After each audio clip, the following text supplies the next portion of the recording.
Tous les jours, c'est le même rituel, cet apprenti enfile sa nouvelle tenue de pâtissière. Allez, c'est parti.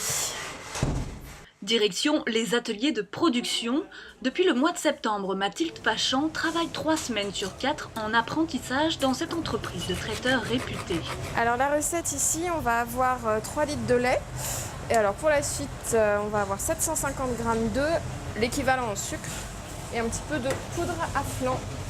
De quoi réaliser une crème pâtissière, mais à 24 ans, Mathilde n'a pas toujours été une professionnelle en herbe des desserts. Son parcours est plutôt atypique. J'ai fait 5 années à Sciences Po Paris d'abord. Je me suis spécialisée dans les affaires européennes. Ensuite, après mon diplôme, je suis devenue attachée de presse pour les médias. Et puis au bout d'un an, j'ai décidé de revenir vers la pâtisserie. Une intellectuelle qui préfère finalement le travail manuel et qui réalise un rêve d'adolescente, en passant par le centre de formation des apprentis. Dans cette société, ce type de reconversion est de plus en plus courant.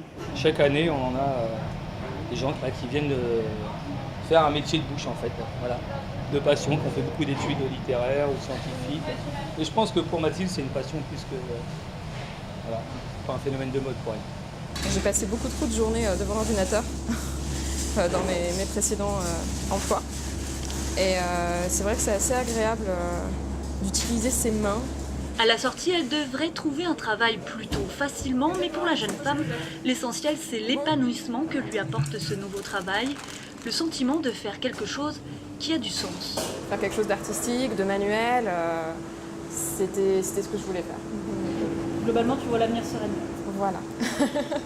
L'examen final est en mai, le CAP, sésame nécessaire en pâtisserie.